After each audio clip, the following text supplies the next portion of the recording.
study in the UK, is it better to come in with the September intake or the January intake? I will be answering this question in this YouTube video, so stay tuned to the end. Hello guys, welcome back to my YouTube channel. My name is Daniel. If this is the first time, please click on the subscribe button below.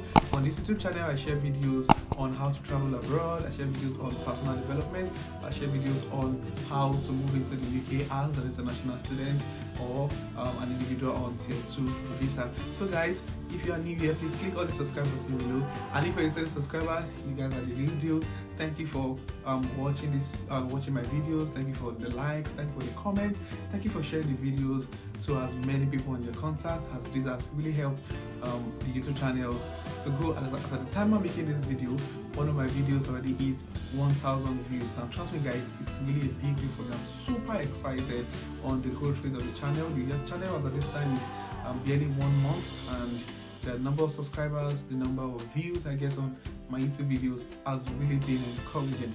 So guys, please don't stop sharing, don't stop liking, don't stop putting those comments in the comment box, as I really appreciate your contribution to the YouTube channel. I'm glad you're also getting value from every of the videos I upload on this channel. So guys, let's keep doing this, let's keep sharing, don't stop sharing, come on, don't stop sharing.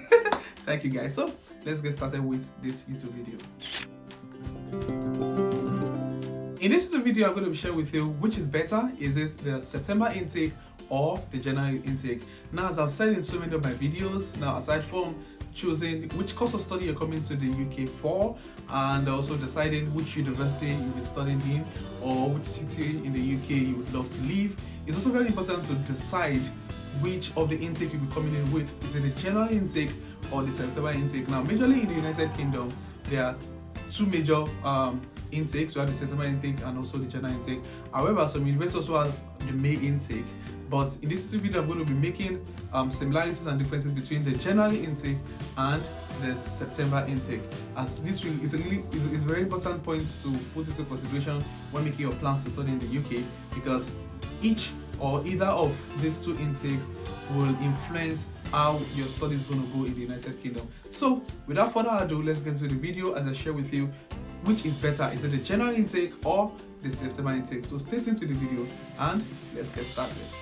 The first part I'll be sharing with you in this video is, now most undergraduate program in the United Kingdom starts with the September intake. I think very few schools have January intake for undergraduate programs. So if you're coming to the UK, your best plug is to come in with the September intake, as major schools really only have September intake. However, for master students, people coming for postgraduate program in the United Kingdom, you have the option to either come in with the September intake or the January intake. Now, most of this information will definitely be stated on the school's website, whichever university you're planning to come to the UK to study in. Now, this information will be shared in that in their website. Now, most schools have only September intake for certain master's program, while some schools have the September intake option and also the January intake option.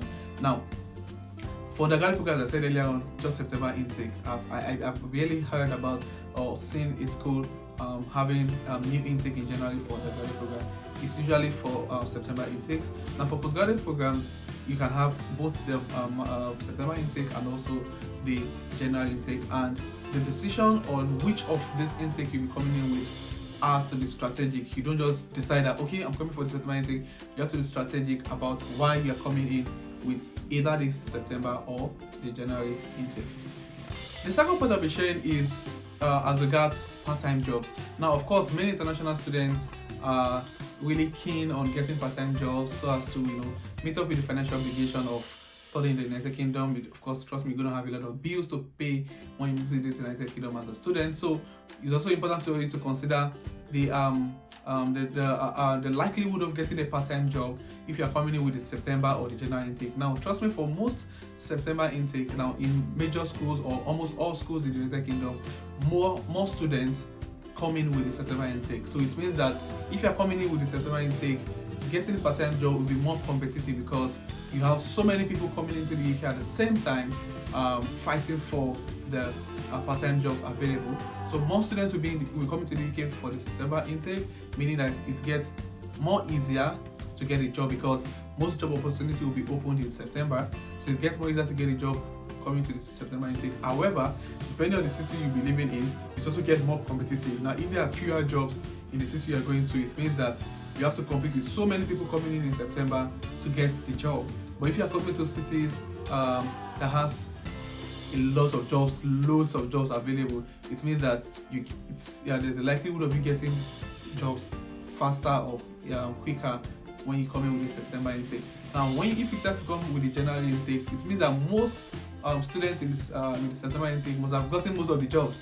So you coming into the UK in January, of course, you have fewer people coming in January, and it gets more difficult to get a part-time job in January. Trust me, you're going to get a part-time job, but it might take longer time compared to people that came in September, especially for cities that has limited number of job opportunities. So if you are keen about getting a job, a part-time job as soon as possible, then I think the September intake is the best block for you.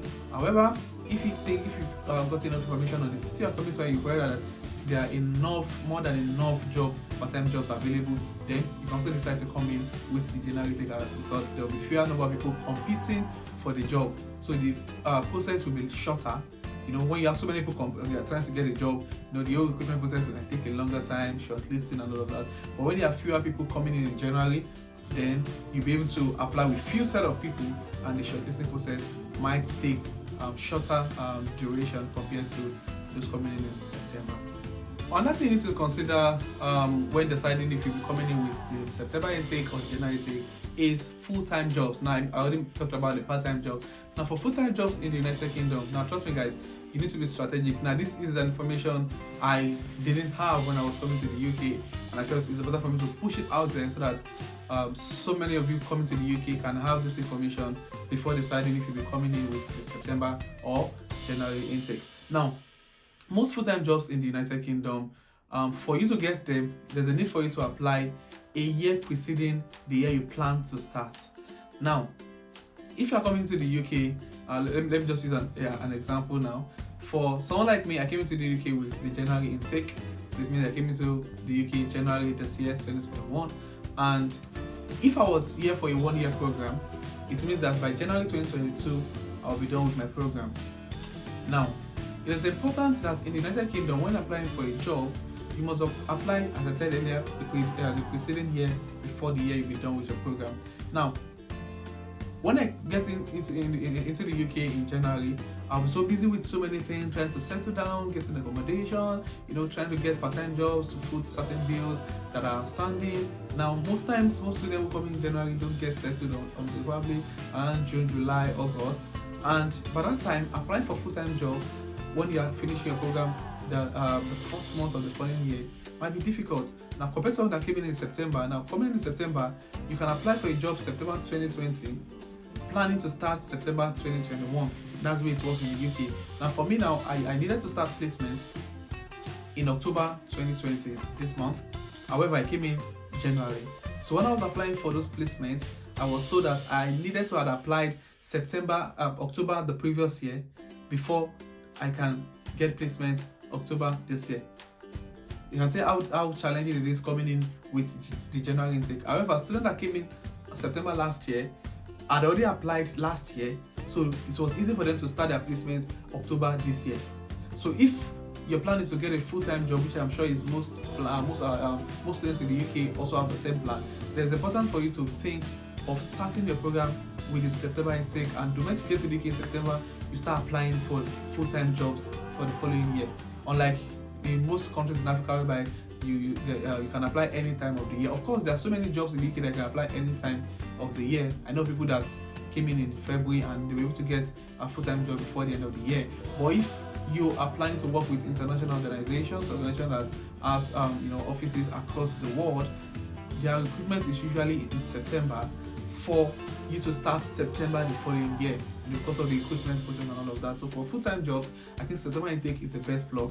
You start applying that year for the following year. But if you're coming in January, you probably when I applied, I was told that okay, since I was applying around June that year, then I can start my placement the following year, which doesn't add up. But because luckily for me, I'm running a 2-year program, so any full-time job I'm looking for now, I can start next year planning to get it the following year. So I don't know if you understand what I'm saying. So it's very important for you to be strategic. Think of the course you're coming to study, the duration of your course. Okay, is it for 18 months? Okay, if it's for 18 months, that means if you're starting with the January intake, you can apply for full-time job probably towards June. The program is 18 months, so you still have till June next year to finish your program, which is reasonable. But if you're coming for a year program, I think the best plug is for you to come in with the September intake. So you need to consider getting a full-time job before you need to consider getting a full-time job, and that should be to influence your strategic decision on choosing to come with the September intake or the January intake. As regards social life now, which of these two options is better? Now, trust me, most of the freshers program in universities in the UK usually hold majorly for September intake. Now, in this freshers program, you get opportunity to meet with career team, business development team, meet with different teams that would not that are not just going to focus on your academic parts in the United Kingdom, also focus on your career progression and all of that. So most of this freshers orientation program, usually, most universities in the UK, I think they take about, some of them take 3 days to run the freshers program, some take a whole week, like all through the week to run the program. And most of this program is usually organized for the September intake. Now, for instance, I came in January and I didn't attend, probably because of COVID, I really don't know, but the first orientation, freshers orientation program I attended was last month, that was in September. So I had to I think I was going to the library, then I saw this whole school was filled up and I was like, what's happening here? So I had to go in and discover that it was the freshers program that was going to last for 3 days. So and this was not done for the January intake, probably because of COVID. But most of the orientation program is usually organized usually for September intake, because that is when the school is resuming properly for the new session. You understand? So it's very important for you to also think of that when deciding if you're coming in with the January intake or the September intake. So in addition to what I've said earlier, I just want to say this as an additional point to everything I've said. And this information is, when deciding when you're coming to the UK, either the January intake or the September intake, it's important for you to start your application process on time. Now, I've met with so many students in the UK whose program started in September, but they didn't enter into the UK until probably December, some even January. However, their program has started in September, and I know people that their program started in January, but they didn't get to the UK until around March or April. Now, there's so many factors that can consider that can affect this. However, some of these factors can be mitigated or prevented if your application was started very early. So it's very important for you to start your admission process as early as possible. Now, you can't plan to start in January and you're just applying to start, you're just seeking admission in October. You're going to put yourself in unnecessary pressure, especially because of the fact that we are international students. There's so many processes we need to go through. You need to attend the CAS interview. You need to put in some funds in your account for 31 days. You need to get this. You need to do this, pay your tuition fee, and so many, especially in Nigeria, where you need to apply to the bank for Form A, and as at this time it probably takes 3 weeks. So many things can be prevented if you start your application very, very early, so you don't get to the UK probably 2 months after your program has started and you miss out on some of the experiences. So for instance, someone that came in December obviously couldn't attend the freshers program because it's going to be a physical program and you are over there in your home country. So it's very important for you to start your application process early. So we've come to the end of this YouTube video. Guys, thank you so much for staying till to the end of the video, and please don't forget to like, don't forget to comment on this video, don't forget to share to as many contacts as you can reach, and most importantly, if you are new here, don't forget to click on the subscribe button below, as this will help this YouTube channel gain visibility, and the valuable information that is being shared here can reach as many people as possible. So guys, please click on the like button, comment, say, share, ask questions on whatever you find confusing, some of the things you felt I should have shared in this video that I haven't, and you need clarification, state in the comment box, and trust me, I'm going to answer every of your questions in the comment box. And if you think there's a video you want me to make, I think someone suggested this video in one of my previous videos, and I tried to make a video on it. So if there's something you want me to make a video on, please state in the comment box, and I'll ensure that I create time to make the video to answer whatever question you need me to answer. So guys, thank you for staying tuned to the end of the video, and I will see you in the next video. Thank you.